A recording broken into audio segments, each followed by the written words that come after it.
न जाने कैसी लड़की है ये। मीरा को तो मैंने सुबह ही बोला था कि खाना बनाने के बाद शाम के लिए उपले निकाल कर रख दे, लेकिन मेरी बात तो जैसे इसके समझ ही नहीं आती है। अब मुझे ही ऊपर कोठे पर रखे उपले उतारने होंगे। चलो अब ऊपर से उतार ही लाती हूँ। तभी यशोदा का पैर जलती हुई गर्म आग पर पड़ जाता है। आ, आ, हे भगवान, ये नीचे क्या रखा हुआ था? मेरा तो पैर ही जल गया। ये तो पूरे पैर में जलन हो रही है। ये सब उस मीरा का ही किया धरा है। दो बहनें तो बाप की तबीयत का बहाना बनाकर मायके भाग गई, दो बीमारी का कहना बनाकर अपने घर में पड़ी है। और इस मीरा को तो ढंग से काम भी नहीं आता। सारा दिन इसके साथ मिलकर काम करवाओ तब जाकर काम करती है। क्या फायदा ऐसी बहुओं का। अब तो और ज्यादा जलन होने लगी। आज तो इस मीरा को नहीं छोड़ूंगी मैं। इसी की वजह से मेरा पैर जला है। मीरा, अरे ओ मीरा, कहाँ है तू? रुक, अभी तुझे बताती हूँ। जी माँ जी, क्या बात है? आप इतना क्यों चिल्ला रही हैं? अरे करमजली, तूने तो आज मेरा पूरा पैर ही जला डाला। रुक, अभी तुझे बताती हूँ। ये ले, आज तो मेरा सारा गुस्सा तुझ पर ही उतार दूंगी। माँ जी, मुझे मत मारो, छोड़ दो माँ जी। मुझे लग रही है माँ जी, प्लीज मुझे छोड़ दो। आखिर आप मुझे इतना क्यों मार रही हैं? अरे करमजली, तूने चूल्हे की आग को बाहर निकाल कर रख दिया था ना, जिसकी वजह से मेरा पैर ही जल गया। अब तो मेरा चलना भी दुश्वार हो जाएगा। लेकिन माँ जी, मैंने तो चूल्हे से बाहर कोई राख नहीं निकाली थी। ये तो और ज्यादा जलन होने लगी। और तू बकवास बंद कर और जाकर जलने वाली क्रीम लेकर आ और मेरे पैरों में जल्दी से लगा, नहीं तो पैर में छाले पड़ जाएंगे। कुछ दिनों बाद। ये तुम क्या बोल रही हो यशोदा? अभी इन सभी की नई नई शादी हुई है और तुम इन्हें मायके भगा रही हो? मुझे कुछ नहीं सुनना। अगर किसी ने इन पांचों को यहाँ पर रखने की कोशिश की तो मैं खुद ये घर छोड़कर चली जाऊंगी। नहीं माँ, आप कहीं नहीं जाएंगी। हाँ, हम अपनी माँ को कहीं नहीं जाने देंगे। अगर माँ ही यहाँ नहीं रहेंगी तो हम अपनी पत्नियों को यहाँ रखकर क्या करेंगे? हाँ भैया, आप ठीक कहते हो, हमारी माँ कहीं नहीं जाएंगी। भाभी और मीरा, आप सभी को जाना ही होगा। हम अपनी माँ को दुख में नहीं देख सकते। ठीक है, जब आप सभी का यही फैसला है तो हम चली जाती हैं। हाँ दीदी, आप ठीक कहती हैं। चलो मीरा, हम अपना सामान पैक कर लेते हैं। इस तरह से वो तीनों अपने मायके जाकर सब कुछ बता देती है। लेकिन नंद किशोर जी ने जब अपनी मजबूरी बताई तो वो वहां भी नहीं रुक पाई। अब वो पांचों अपने पिताजी से झूठ बोलती हैं कि वो अपने ससुराल ही चली जाएंगी और मार पीट सहकर अब वो वहीं रह लेंगी। लेकिन सच्चाई तो ये थी कि वो सभी अपना सामान लेकर सड़क पर बैठी रो रही थी। अरे बेटी, तुम लोग इस रोड पर बैठकर क्यों रो रही हो? तुम सभी के साथ कुछ हुआ है क्या? हाँ काकी, हमारे ससुराल वालों ने हमें घर से भगा दिया और मायके में पापा जी की मजबूरी देखकर हम रोड पर आ गई हैं।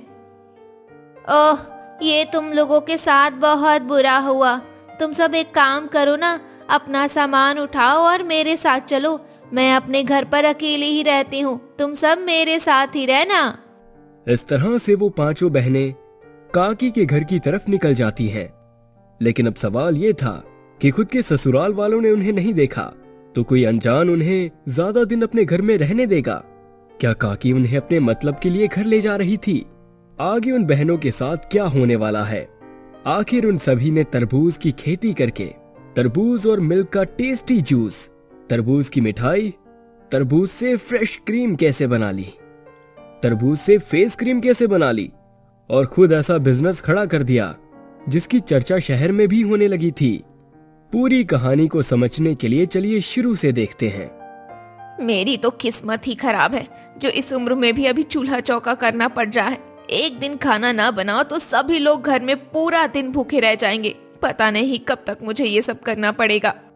अरे यशोदा, खाना हो गया हो तो जल्दी यहाँ पर ले आओ। हम सभी कब से तुम्हारा इंतजार कर रहे हैं।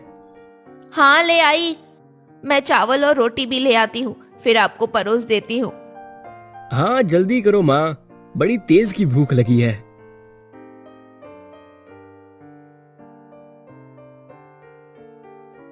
लो अब आराम से खाओ सब। माँ आप बीच में बैठ जाओ, फिर वहाँ हवा कर दो, इससे हवा सभी के पास जाएगी। ठीक है, तुम सब अब खाना खा लो। सच में यशोदा को अब उम्र के हिसाब से ज्यादा काम पड़ने लगा है। मुझे अब अपने बेटों की शादी के बारे में सोचना चाहिए। कम से कम इस घर में बहू आ जाएगी तो घर का सारा काम संभाल लेगी। मैं ऐसा करता हूँ, गरीब घर की लड़की देखकर सबसे पहले किशन की शादी कर देता हूँ, फिर एक बहू आ जाएगी तो यशोदा की दिक्कतें खत्म हो जाएंगी। पिताजी क्या हुआ, आप क्या सोचने लगे? वैसे माँ को अकेले ही सब करना पड़ता है, घर में एक लड़की तो होनी चाहिए जो माँ को आराम दे सके। देख बेटा, तू घर में सबसे बड़ा है तो मैं सोच रहा हूँ सबसे पहले तेरी शादी कर दूं, फिर बाद में सभी की होती रहेगी। जी पिताजी, जैसा आप उचित समझे।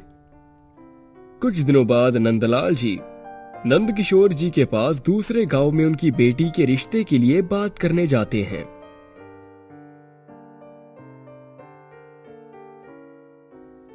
क्यों नहीं, लेकिन पहले थोड़ा पानी पी लीजिए, फिर आराम से बात करते हैं। आगे पेड़ के नीचे खाट डाल रखी है, वहां बैठते हैं। ठीक है चलिए। अरे सीता बेटा, कटोरी में वो गुड़ तो लाना जरा।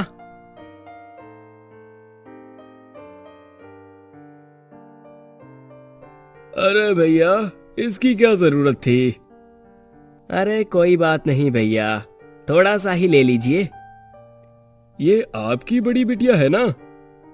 हाँ भैया। बेटी, चाचा जी को नमस्ते करो। नमस्ते चाचा जी। खुश रहो बिटिया।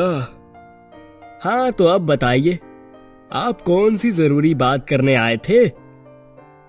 भैया, मैं अपने बड़े बेटे किशन के लिए आपकी सीता बेटी का हाथ मांगने आया था, अगर आपको एतराज ना हो तो।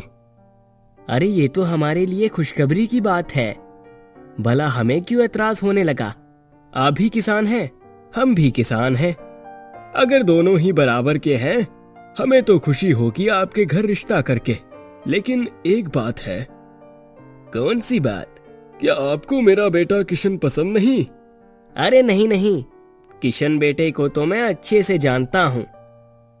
तो फिर क्या बात है? देखिए, मैं चाहता हूँ मेरी 5 बेटियों की शादी एक साथ ही हो जाए। आप तो जानते हैं हम गरीब हैं, तो हर बार शादी का इंतजाम करना हमारे लिए मुश्किल है। इसलिए मैंने सोचा है, अगर आपके 5 बेटों से मेरी 5 बेटियों की शादी हो जाए तो बहुत अच्छा रहेगा। यह तो और भी खुशी की बात है। हमें तो इस बारे में कोई भी एतराज नहीं है। बस एक बार मैं अपने 5 बेटों से बात कर लेता हूँ, फिर आपको पक्की बात बताता हूँ। ये भी ठीक है, कोई बात नहीं, आप आराम से बता देना। इस तरह कुछ समय बाद घर में पहुंचने पर सभी लोग मान गए। इसी के चलते नंदलाल के 5 बेटों की शादी हो जाती है। कुछ समय तक सब कुछ ठीक चलता है, लेकिन अचानक नंदकिशोर की तबीयत खराब हो जाती है। इसलिए नीतू और पूजा अपने ससुराल में बताकर मायके चली जाती हैं। इधर सीता और गीता भी गर्मी की वजह से बीमार पड़ जाती हैं, जिसके बाद अब खाली मीरा को पूरा घर का काम देखना पड़ता है। इसलिए वो अपनी सास से काम में मदद ले लिया करती थी। एक दिन अचानक, ना जाने कैसी लड़की है ये। मीरा को मैंने सुबह ही बोला था कि खाना बनाने के बाद शाम के लिए उपले निकाल कर रख दे, लेकिन मेरी बात तो जैसे समझ ही नहीं आती उसे। हम मुझे ही ऊपर कोठे पर रखे उपले उतारने होंगे। चलो अब ऊपर से उतार ही लाती हूँ। और तभी यशोदा का पैर नीचे जलती हुई गर्म आग पर पड़ जाता है। हे भगवान, ये नीचे क्या रखा हुआ था? मेरा तो पैर ही जल गया। ये तो पूरे पैर में जलन हो रही है। ये सब उस मीरा का ही किया धरा है। 2 बहनें तो बाप की तबीयत का बहाना बनाकर मायके भाग गई, 2 बीमारी का कहना बनाकर अपने घर में पड़ी है। और इस मीरा को तो ढंग से काम भी नहीं आता। सारा दिन इसके साथ मिलकर काम करवाओ, तब जाकर काम करती है। क्या फायदा ऐसी बहुओं का। आह आह, अब तो और ज्यादा जलन होने लगी। आज तो इस मीरा को नहीं छोड़ूंगी मैं। इसी की वजह से मेरा पैर जला है। मीरा, अरे ओ मीरा, कहाँ है तू? रुक, अभी तुझे बताती हूँ। उस दिन यशोदा ने मीरा के साथ मारपीट की और घर पर ही रह रही तीनों बहुओं को घर से बाहर निकाल दिया। मजबूर होकर नंदलाल और उनके बेटे कुछ भी नहीं बोल पाए। उधर मायके में भी नंद किशोर ने अपनी मजबूरी बताई तो सभी बेटियां ये झूठ बोलकर वहां से चली गई कि वो मारपीट सहकर ससुराल में रह लेंगी।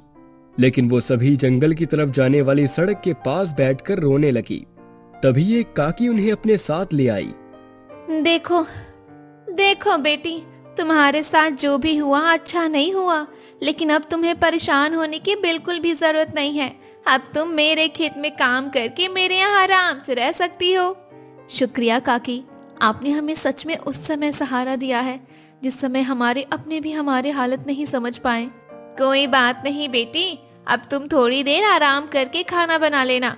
आज के लिए तो राशन हो जाएगा, लेकिन कल तुम सभी बाजार से राशन ले आना और हाँ, मुझसे पैसे लेते जाना।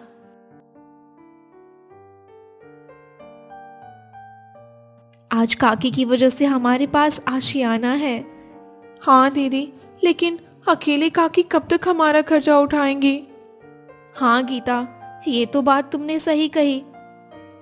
दीदी, काकी ने राशन के साथ हमें कुछ फल भी खरीदने के लिए कहा था, तो हम कौन सा फल लें? वो देखो, उस ठेले पर तरबूज बिक रहे हैं, हम उसे ही खरीद लेंगे। वैसे दीदी, एक बात कहूँ, अगर इस तरबूज को आधा काट कर और आगे से कुछ दूरी पर ऊपर तक कटिंग कर दी जाए तो कुछ और ही तैयार हो जाएगा। क्या तैयार हो जाएगा दीदी, जरा हमें भी तो बताओ। अरे वो हेलमेट। धत पगली, ये फल है, कोई प्रोडक्ट नहीं है।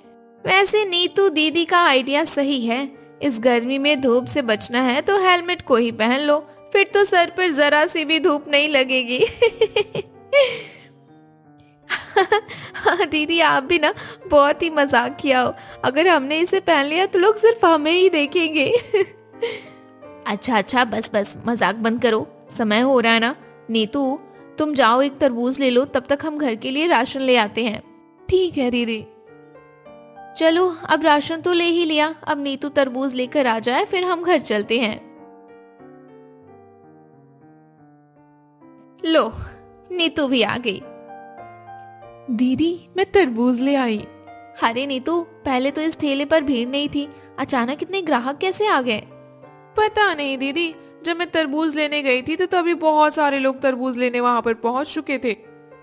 इसका मतलब है कि इस गर्मी के मौसम में लोग ठंडे तरबूज ज्यादा पसंद कर रहे हैं। हाँ दीदी, मैंने सुना है इसे खाने से पेट में ठंडक रहती है। हाँ दीदी, और कोई कोई तरबूज तो एकदम मीठे और टेस्टी भी लगते हैं। अच्छा दीदी, ये हमारा वाला तरबूज मीठा तो होगा ना? हाँ जरूर होगा, क्योंकि जो लोग तरबूज टेस्ट कर रहे थे वे बता रहे थे कि बहुत मीठे तरबूज है। वैसे हम सभी तरबूज की खेती करें तो कैसा होगा? ये तो अच्छा आइडिया रहेगा, लेकिन काकी से बात करनी पड़ेगी। दीदी, हम तरबूज उगाकर क्या करेंगे? नीतू, हम तरबूज नहीं बल्कि उसका रस निकाल कर बेच सकते हैं। अगर हमारी बिक्री हुई तो कम से कम हम अपना खर्चा तो निकाल ही लेंगे। हाँ दीदी, आप ठीक कहती हो। आज हम सब काकी से इस बारे में बात करेंगे। अगले दिन सभी ने काकी से बात की और तरबूज की खेती शुरू कर दी। शुरू में सभी ने तरबूज का जूस बेचा, लेकिन जूस की उतनी कमाई नहीं हो पाई जितनी सभी ने सोची थी। एक दिन पांचों अपना ठेला साफ कर रही थी। अरे गीता, ये जो सब तरबूज के छिलके हैं ना, इसे रोड पर ही फेंक दो। ठीक है दीदी, आज हम इन छिलकों को यहीं पर फेंक देते हैं। अरे बहन जी, ये क्या कर रही हो? यहाँ पर इस तरह कूड़ा करना मना है। वो तो कोई पुलिस वाला ना था, नहीं तो सीधा चालान काट देता। सॉरी भैया जी। अच्छा सुनो गीता, और तुम सभी ठेले की सफाई कर लो, घर चलने के लिए तैयार हो जाओ। मैं ये छिलका फेंक कर अभी आई। ठीक है दीदी। बाप रे, इसमें तो पहले से ही इतने छिलके पड़े हैं। काश इन छिलकों का कुछ उपयोग हो पाता। खैर, अब चलती हूँ, घर के लिए भी तो लेट हो रहा है ना। घर पहुंचने के बाद अच्छा गीता, मेरे मन में दुकानदारी को बढ़ाने का एक जुगाड़ आया है। कैसा जुगाड़ दीदी, जरा हमें भी तो बताओ। मैं सोच रही थी जैसे कद्दू से मिठाई बन सकती है, वैसे ही हम तरबूज के अंदर वाली बीज परत से भी मिठाई बना सकते हैं ना। अरे हाँ, ये तो मस्त जुगाड़ है और हम उसे बेच भी सकते हैं। लेकिन दीदी, ये बनता कैसे है? अरे बहुत आसान है। तरबूज की बीज की परत को टुकड़ों में काटकर गर्म पानी में उबालना होता है और फिर उसे चाशनी में डालकर उबाल दो। इसके अलावा स्वाद के लिए इसमें इलायची और दूसरी चीजें भी उबाल सकते हो, जिससे मिठाई का स्वाद दोगुना हो जाए। फिर तो ठीक है, आप इस मिठाई को बना ही लो अब। कुछ दिनों बाद सभी ने मिठाई बनाकर ठेले पर बेची तो लोग उसे खूब खरीदने लगे।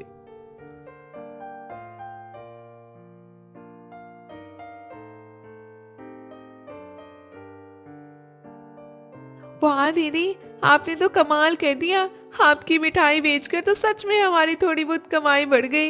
वैसे आपकी तरह हमें भी कोई जुगाड़ पता चल जाए तो हम भी अपनी चीजें बनाकर बेच सके। हाँ, वो तो है। वैसे तुम भी अपना दिमाग लगा सकती हो, सोचने में कुछ जाता थोड़ी है। अगर तुम्हारे पास कोई आइडिया है तो बता देना। अच्छा दीदी, अब हम सभी खाना बना लेते हैं, फिर आराम से ठेला लेकर बाजार चलेंगे। दीदी, आज मेरा जाने का मन नहीं कर रहा, आप लोग चले जाना, मैं कल से चलूंगी। कोई बात नहीं गीता, आज तो आराम कर ले। अगले दिन सभी एक साथ ठेले के साथ घर आ जाती हैं, तो तभी उस गाय को देखती हैं। अरे, ये गाय कहाँ से आ गई? दीदी, ये गाय तो कल भी आई थी, मैंने इसे रोटी खिलाई थी। दीदी जरा ध्यान से देखो, इसका पेट थोड़ा सा बाहर सा निकला हुआ है। मुझे तो लगता है ये गर्भवती है। हाँ, बेचारी इस हाल में न जाने कहाँ कहाँ भटकती है। मेरा तो मन कर रहा है कि हम इसे अपने घर के पास ही रख लेते हैं। हाँ गीता, बस इसे घास पानी लाकर दे दिया करेंगे, कम से कम इसके बच्चे का तो पेट भर जाएगा ना। इस तरह से सभी ने उस गाय को पाल लिया। कुछ समय बाद उसके एक प्यारा सा बछड़ा पैदा हुआ और गाय भी दूध देने लगी। दूध को देखकर गीता के दिमाग में आइडिया आया कि अब वो ग्राहकों को तरबूज के रस में दूध, इलायची पाउडर, चाशनी और गुलाब की पत्तियां मिलाकर बेचेंगे। फिर क्या था, इस तरह से तरबूज के लिए भी ग्राहकों की भीड़ लग गई।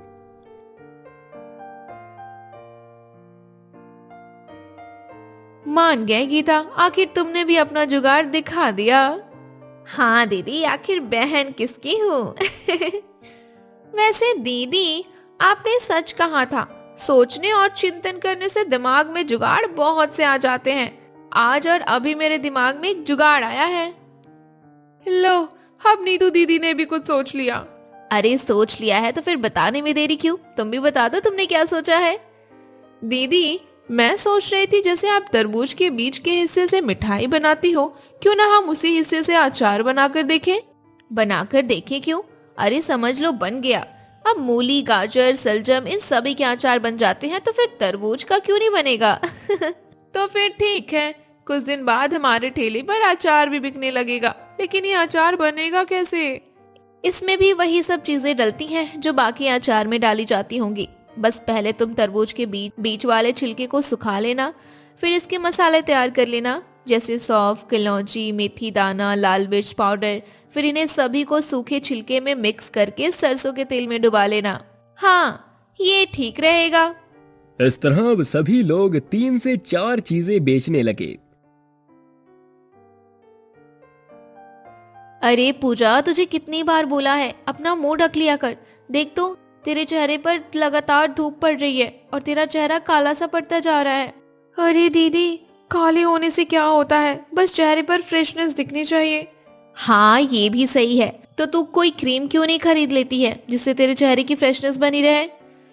नहीं दीदी, क्रीम क्या, बाहर हर चीज तो बिकती है, सब में मिलावट होती है, इसलिए मुझे स्किन का कोई भी प्रोडक्ट लेने में अच्छा नहीं लगता। हाँ, ये तो सही बात है, मेरी भी यही सोच है। अच्छा, अब घर चलने का समय हो गया है। कुछ तरबूज बचे हैं, तो उन्हें घर पर ले जाकर खा लेते हैं हम लोग। ठीक है।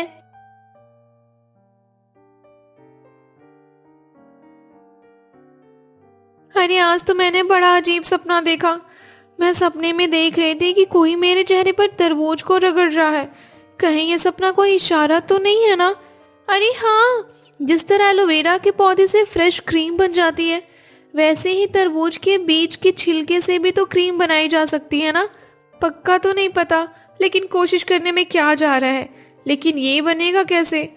अगर वो सब चीजें जो फेस के लिए सही है उन्हें इसके साथ मिक्स करके लगाए तो हाँ, बन सकता है ऐसा ही। अरे पूजा, तेरा चेहरा तो बदला बदला लग रहा है, ये कैसे हो गया? चालाक लड़की हम सभी से बोलती है कि क्रीम नहीं लगाती और कुछ चोरी छिपे क्रीम लगा रही है। अरे नहीं दीदी, ये क्रीम नहीं है। अच्छा तो क्या है? ये नेचुरल खूबसूरती आ गई, वो भी धूप में काम करने पर। नहीं दीदी, बस आप सभी लोगों की तरह मेरा भी ये जुगाड़ है। मैंने तरबूज के छिलके को सुखाकर पीस कर उसमें बेसन, शहद, नींबू का रस सभी मिलाकर एक पेस्ट बनाया और उसे अपने चेहरे पर लगाकर टेस्ट करने लगी। रिजल्ट हमारे सामने है। अब तो हम इसे बेचने के लिए भी उपयोग कर सकते हैं। हाँ दीदी, हम इसे बेच भी सकते हैं। एक दिन उनके पास एक ग्राहक आ जाता है।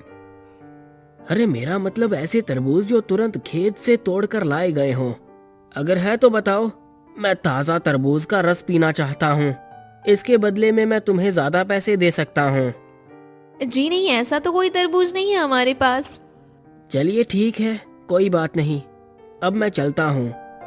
दीदी, आपको कुछ पता चला? नहीं, तो क्या कहना चाहती है? मैं ये कहना चाहती हूँ, उस ग्राहक की बातों से मुझे एक आइडिया मिल गया। तू ही बाकी रह गई थी। अब लगता है तू भी कोई जुगाड़ बताने वाली है। हाँ दीदी, देखो, अगर हम अपने तरबूज के खेत पर कुछ ऐसा बनाएं जिसमें शॉप और फार्म हाउस दोनों की फील आए, मतलब हम लोगों को फार्म हाउस में ये सुविधा देंगे कि अपने हिसाब से तरबूज तोड़ लो या उसका जूस बनवा लो, लेकिन उसकी कीमत हम ज्यादा रखेंगे क्योंकि वो सब फ्रेश और लाइव होगा ना। और उस शॉप का नाम होगा काकी वाटरमेलन फार्म हाउस। बहुत बढ़िया नाम है दीदी। इस तरह उनका फ्रेश फार्म हाउस का काम भी शुरू हो गया। वहां से उन्होंने बहुत पैसे कमाए। उन पांचों बहनों का नाम शहर में भी मशहूर हो गया। उधर नंदलाल के पांचों बेटे और उनकी माँ सब कुछ जानकर अपनी गलती पर शर्मिंदा होने लगे। इसलिए एक दिन वो काकी के घर आते हैं। वहां पांचों बहनें और काकी पहले से मौजूद थी। सीता, हमें माफ कर दो, हमने तुम्हारे साथ बहुत गलत किया। हाँ गीता, हमने जो भी किया वो हमारी सबसे बड़ी भूल थी। नीतू, हमने बिना तुम्हारे बारे में सोचे सब फैसले एक साथ ले लिए। वो हमारी सबसे बड़ी गलती थी।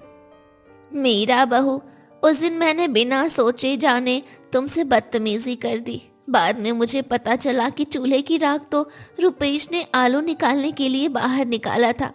बहू, मुझे माफ कर दे। बस अब कोई कुछ भी नहीं बोलेगा। जब तुमने देखा कि ये पांचों लड़कियां अपने पैरों पर खड़ी हो गईं, तब जाकर पछतावा याद आ रहा है। मैं कहती हूँ तुम सब चले जाओ यहाँ से। शांत हो जाइए काकी, मैं इन सभी को अपनी गलती का एहसास हो चुका है ना। हमने शादी के समय अपने पतियों से मरते दम तक साथ रहने की कसम खाई थी। हम अब उस कसम को कैसे झुठला सकते हैं? वैसे भी हमारे जीवन में इनके अलावा कोई नहीं आ सकता, इसलिए हम सभी अपने पतियों और सासू माँ को माफ कर देती हैं। इस तरह से पांचों बहुओं ने अपने पतियों और सासू माँ को माफ कर दिया और उन्हें भी अपने परिवार में शामिल कर लिया। अब उन पांचों के पति भी उनके साथ हाथ बटाने लगे।